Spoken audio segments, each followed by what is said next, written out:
সে তার মনের ভিতরে আমাকে হত্যা করার চক্রান্ত এবং পরিকল্পনা রয়েছে। কয় যে ঠিক আছে, তাহলে ওটা হলো না, তাহলে আমার স্ত্রীর কাছে লাগাও ফোন। লাগাইছে, সে বলতেছে মেরে দাও, কারণ এখনো চলে না।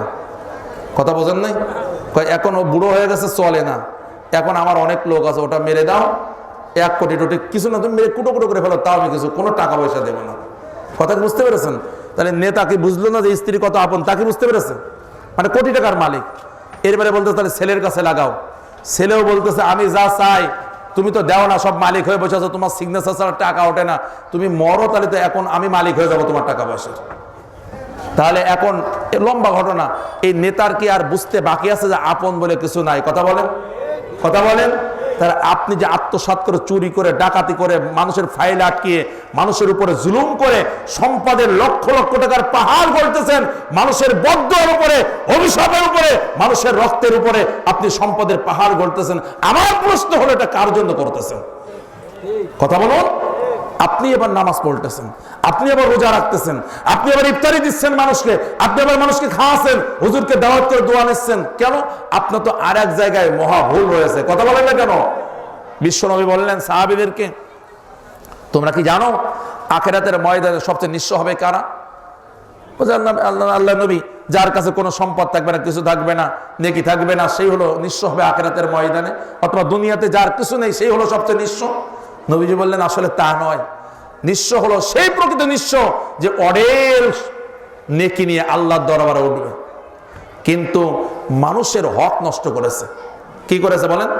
মানুষের হক নষ্ট করেছে, কিন্তু হক পরিশোধ না করে তো জান্নাতে যাওয়া যাবে না। শুধুমাত্র চেহারা ছবি আর সুন্দর চেহারা, সুন্দর পোশাক দেখায় তো আল্লাহর জান্নাতে যাওয়া যাবে নাকি? আল্লাহ হিসাব করবেন কি করবেন না?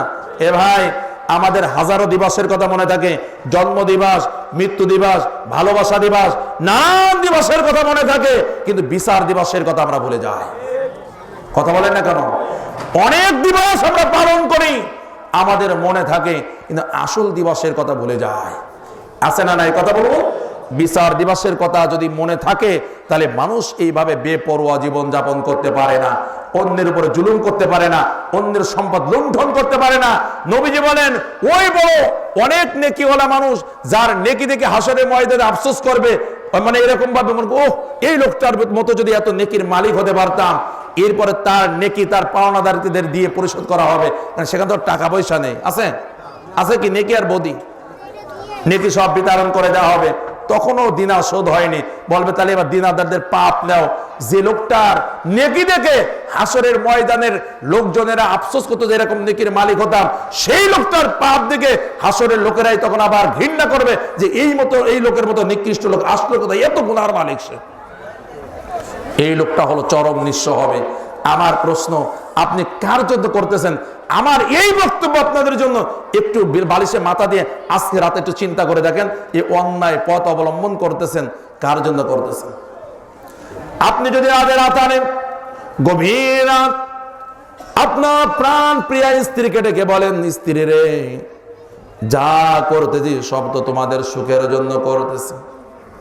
হারাম উপার্জন করে ঘুষ খায়, সুদ খায়, কত আমি হারাম উপার্জন করি, এর কারণে যদি জাহান্নামে যাওয়া লাগে তোমারও কিন্তু আমার সাথে 10 দিন থাকা লাগবে না। স্ত্রী তখন করে লাফ মারে উঠবে। কথা বলেন না কেন? কই না, তোমার কে বলেছে সুদ খাইতে?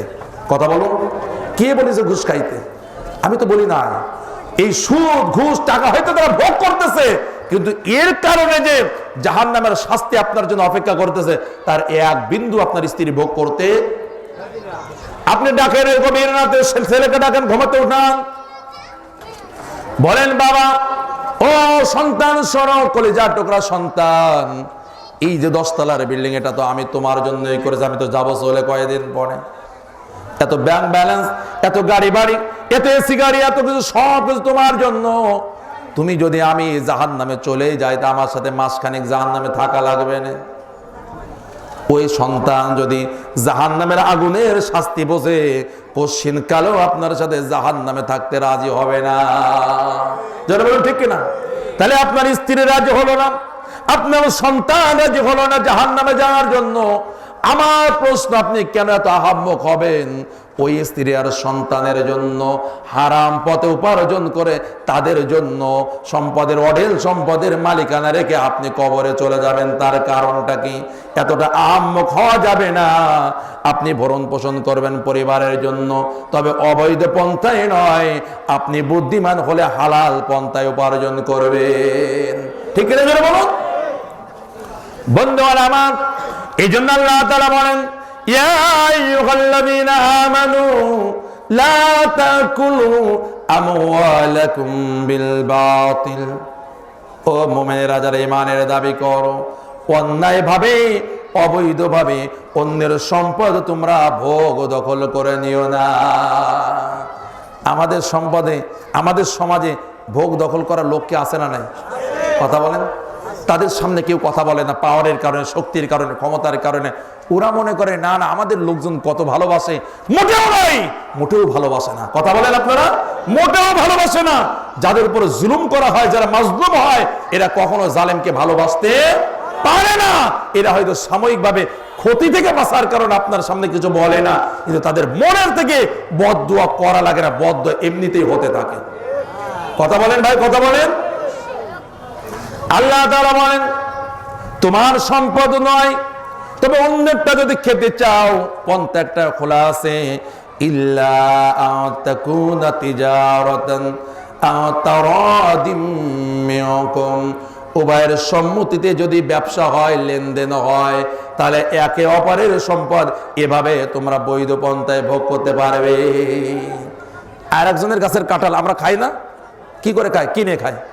আর একজনের গাছের আম আমরা খাই না? খাই। কি করে খাই? লেনদেন, ব্যবসা করে খাই। এভাবে খেতে পারবা।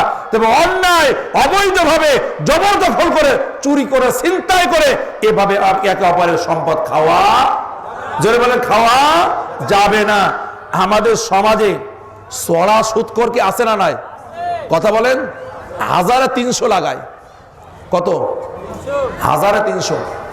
আমাদের সমাজে এমন কোন দরিদ্র বা মধ্যবিত্ত পরিবার খুঁজে পাওয়া মুশকিল যারা বিভিন্ন বেসরকারি সংস্থার সাথে, সুদভিত্তিক সংস্থার সাথে জড়িত নেই। কথা বলেন না কেন আপনারা ভাই? আছে না নাই? এই বেরাক বলেন, এই আশা বলেন, আর যাই বলেন না কেন, অসংখ্য এনজিও, সুদভিত্তিক এনজিও আমাদের সমাজে আছে না নাই? যদি বলেন তার সাথে জড়িত আছে না নাই? এর কারণ হলো ভাই, সমাজ যখন, রাষ্ট্র যখন এই কোরআনের আলোকে সাজানো না হবে, ততক্ষণ আপনি ইচ্ছা করলেও এই অপরাধগুলো থেকে বাঁচতে পারবেন না।